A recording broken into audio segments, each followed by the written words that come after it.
یاد رکھیں اگر اعتبار نہ ہو تو گھر نہیں چلتا، تو اگر اللہ رسول پر یقین کامل نہ ہو تو پھر بندہ مسجد نہیں آ سکتا، پھر اس کا دین نہیں چلتا، پھر اس کے لیے مشکل ہے نماز، پھر اس کے لیے مشکل ہے راہ خدا میں خرچ کرنا۔ میرے نبی پاک نے فرمایا یوں نہ کہا کر کہ یا اللہ چاہے تو دے چاہے تو نہ دے، جب مالک سے مانگ تو کہا کر یا اللہ تجھی سے مانگنا ہے، میں لے کے اٹھوں گا، تو مجھے دے گا۔ فرمایا جتنا تیرا یقین کامل ہوگا اتنا ہی اللہ تجھے جھولی بھر کے عطا فرمائے گا۔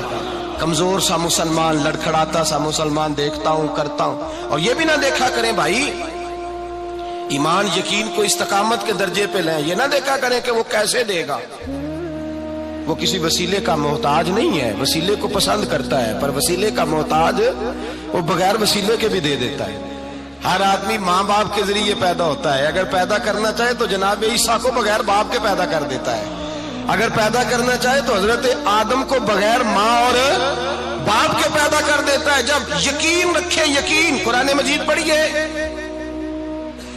حضرت موسیٰ علیہ السلام فرعون کے دربار میں کھڑے ہیں، چاروں جانب دشمن ہی دشمن ہے، جادوگر آ گئے، انہوں نے سانپ چھوڑے، حضرت موسیٰ کے ہاتھ میں ڈنڈا تھا، حضرت موسیٰ کہتے ہیں یا اللہ کیا کروں، تو اللہ تعالیٰ نے فرمایا اپنا عصا پھینک دو۔ کہنا چاہیے تھا نا کہ یا اللہ ایک ہی تو شے ہے، اتنے سانپ ہے، بچانے کے لیے ڈنڈا ہے وہ پھینک دوں؟ ڈنڈا پھینکا جاتا ہے، سانپ کو دیکھ کر کے قابو کیا جاتا ہے۔ یہ میرا اور آپ کا ذوق ہے نا، لیکن انبیاء کرام کا انداز ملاحظہ کیجئے میرے عزیزو۔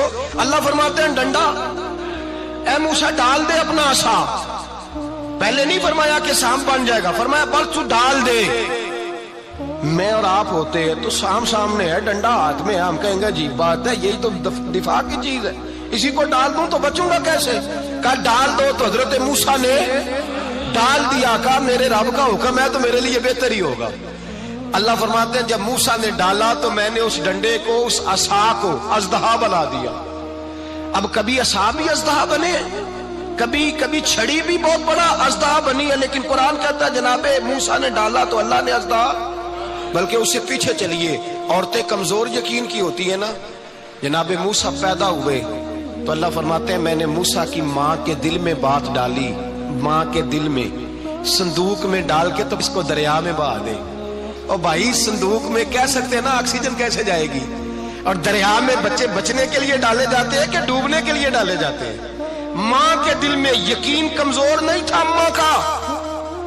انبیاء کے ماں باپ موحد ہوتے ہیں، دین کو ماننے والے، ماں کے دل میں اللہ نے بات، اللہ قرآن میں کہتے میں نے وحی کی، میں نے القاء کیا، میں نے بات ڈالی۔ حضرت موسیٰ کی ماں کہتی ہے میں نے ڈال کے نا سمندر میں بیٹا، میں نے سمندر میں بیٹا ڈال کے صندوق میں بند کر کے رب کے حوالے کیا۔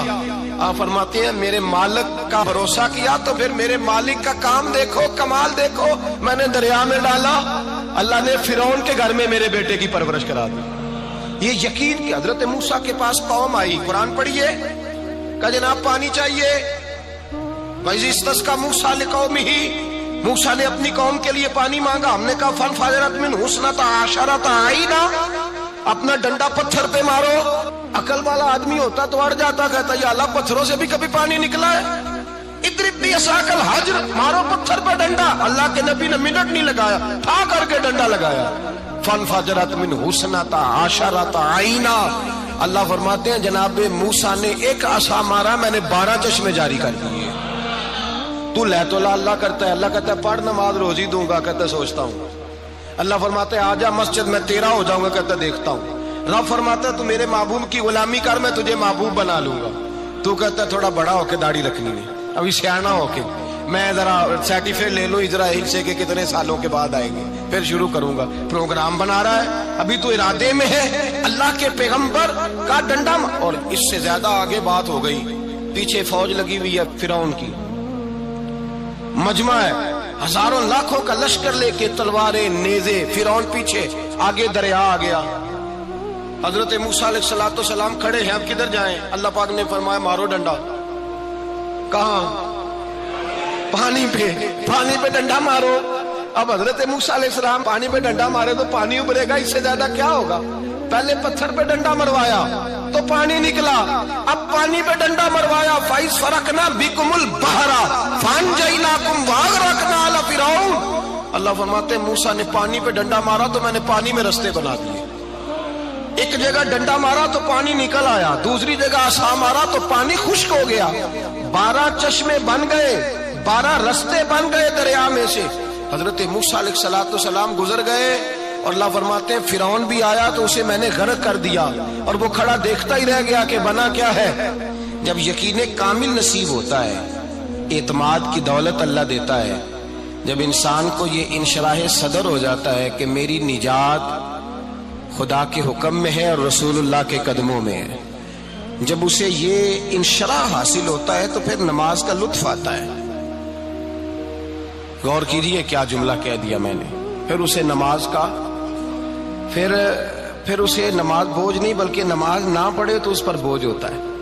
پھر قرآن مجید اس کی روح کا ساتھی ہو جاتا ہے. پھر عبادات, تقوی, پرہیزگاری, پھر وہ ایک سنت کے چھوٹنے پر پریشان رہتا ہے. جب یقین کی دولت نصیب ہوتی ہے, قرآن مجید فرقان حمید نے کہا ایمان لاؤ تو پھر ایمان پہ ڈٹ جاؤ, مسلمان بنو تو پھر اسلام پر. پھر یہ جو کمزوری ہے نا, یہ دیکھتے ہیں, کرتے ہیں, چلتے ہیں, ابھی کل ابھی پرسوں, بہانے, ہیلے.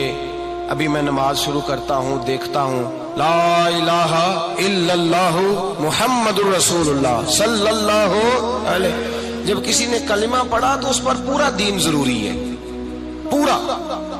اب وہ یہ نہیں کہہ سکتا کہ تھوڑا تھوڑا کر کے آؤں گا. یقین کی دولت نعمت ہے. اللہ پاک قرآن مجید میں فرماتے ہیں ان الذین قالوا ربنا اللہ ثم استقاموا, جنہوں نے کہا کہ اللہ ہمارا رب ہے اور پھر وہ اس پر ڈٹ گئے, پھر اس پر وہ کہا تو ڈٹ گئے, کھڑے ہو گئے. نہیں, اللہ ہی رب ہے, اللہ ہی دینے والا, اللہ ہی مالک, اللہ ہی ہمارا رازق ہے, رب ہی ہمارا سب کچھ. جب ڈٹ گئے تو فرمایا تتنزل علیہم الملائکہ, پھر میں ان کی مدد کے لیے آسمان سے فرشتوں کا نزول فرمایا کرتا ہوں. فرشتے کیا کہتے ہیں؟ اللہ تخافوا ولا تحزنوا, غم نہ کرنا, خوف نہ کھانا. وابشروا بالجنۃ التي كنتم توعدون, ہم تو تمہیں اللہ تبارک و تعالیٰ کی اس جنت کی خوشخبری دینے آئے ہیں جس کا رب نے تمہارے ساتھ وعدہ کیا ہوا ہے. پھر فرشتوں کا نزول ہوتا ہے, لیکن شرط کیا ہے کہ ایمان لائے اور پھر ایمان پر پھر یہ نہ سوچے کہ وہ کس طرح دے گا, وہ کیسے عطا کرے گا, وہ میری مدد کس طرح کرے گا, نظام کیسے چلے. ڈٹ جائے, ڈٹ جائے, کہے میرے اللہ کا حکم ہے تو میں نے حلال ہی کھانا ہے, میرے رب کا حکم ہے تو میں نے تھوڑے پہ گزارا کرنا ہے, میرے مالک کا حکم ہے تو میں نے اپنی جیب دیکھنی یا دوسرے کی نہیں دیکھنی, میرے رب کا حکم ہے تو میں نے اس کی اطاعت میں رہنا. جب ڈٹ جائے گا اللہ کے احکامات پر, جب ڈٹ جائے گا تو اللہ فرماتا ہے پھر میں تیری مدد کے لیے فرشتوں کا نزول کروں گا. نبی پاک صلی اللہ علیہ وسلم نے فرمایا 2 دولتیں اگر کسی کو اللہ دے دے تو سمجھے اللہ نے اسے دنیا کی سب سے زیادہ دولت عطا فرما دی. یا رسول اللہ وہ کون کون سی چیزیں ہیں؟ فرمایا ایک جس شخص کو اللہ نے معاف کرنے کی دولت عطا کر دی, جو معاف کرنے لگ گیا, جس کی طبیعت میں درگزر آ گیا, جو معاف کرنے لگا, غلطیاں معاف کرنے لگا, جس کو ایک دولت یہ مل گئی. اور دوسرا میرے مصطفیٰ نے فرمایا جسے اللہ نے یقین کی دولت عطا فرما دی. جس کو یہ 2 دولتیں مل جائیں, ایک درگزر کرنا, دوسرا رب رسول پہ یقین کامل رکھنا, اسے کائنات کی ہر شے مل گئی. میرے نبی پاک نے فرمایا جب بھی دعا مانگو خدا سے یہ 2 نعمتیں مانگا کرو, عرض کیا کرو اے اللہ درگزر کی دولت عطا فرما, اے اللہ تو ہمیں یقین کی دولت عطا فرما, ایمان کی قوت اور پختگی نصیب فرما. میرے بھائی حضور نے فرمایا مانگ کے لو. کمزور ایمان والا شخص کسی کام کا نہیں ہوتا. جس آدمی کے ذہن میں شک کا بیج ایک دفعہ جنم لیتا ہے وہ آدمی تو غلام سے بدتر ہے. بے کیف سجدہ, روٹھی روٹھی سی عبادت, اس کی زندگی کیفیات سے خالی ہے. جس شخص کو پتہ چل جائے نا لوگ میرے مخالف ہیں, اس کا تو سجن رہتا ہی کوئی نہیں. اصل بات یہ ہوتی ہے کہ یہاں سوچ بیٹھا ہے کہ دنیا میرے خلاف ہے, یہاں مخالفت یہاں بیٹھ گئی ہے, 2 بندے باتیں کر رہے ہیں تو پریشان ہے, میرے خلاف ہی لگے ہوئے ہیں, میری ہی بات ہو رہی ہے. کیونکہ اصل تکلیف کہاں ہے؟ اور اگر یہاں یقین کامل ہو گیا نا کہ سارے مجھ سے پیار ہی کرتے ہیں تو پھر 2 بندوں کو بات کرتا دیکھیں گے تو یہی